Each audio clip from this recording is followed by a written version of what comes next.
നാം പെന്തിക്കോസ്തി ആചരിക്കുന്നത് നമ്മളിലുള്ള വിഭിന്നതകളെയും നമ്മളിലുള്ള അന്ധകാരത്തെയും നമ്മുടെ കഴിവ് കൊണ്ടോ മിടുക്കുകൊണ്ടോ മാറ്റിയെടുക്കുവാനല്ല, പിന്നെയോ പരിശുദ്ധാത്മ കൃപയിൽ with those that have been given to us through our spouse, through our children, through our parents, through our community, through our church, through our friendships, through our society.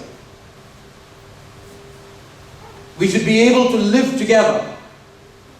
ഇവിടെ വന്നു വിശുദ്ധ കുർബാന അനുഭവിച്ചു, പക്ഷേ എന്നിലും എൻ്റെ കുടുംബജീവിതത്തിലും എൻ്റെ സാമൂഹ്യ ജീവിതത്തിലും വിഭിന്നതയാണെങ്കിൽ ആ കുർബാന അനുഭവം കൊണ്ട് ഒരു അർത്ഥവുമില്ല. My dear children, failures are part of life. നമ്മുടെ കുഞ്ഞുങ്ങളെ വിജയിക്കുവാൻ നമ്മൾ പഠിപ്പിക്കും, പക്ഷേ തോൽവി എങ്ങനെ സ്വീകരിക്കണമെന്നും തോൽവിയെ അതിജീവിക്കുവാൻ നമ്മുടെ കുഞ്ഞുങ്ങളെ നമ്മൾ പഠിപ്പിക്കണം.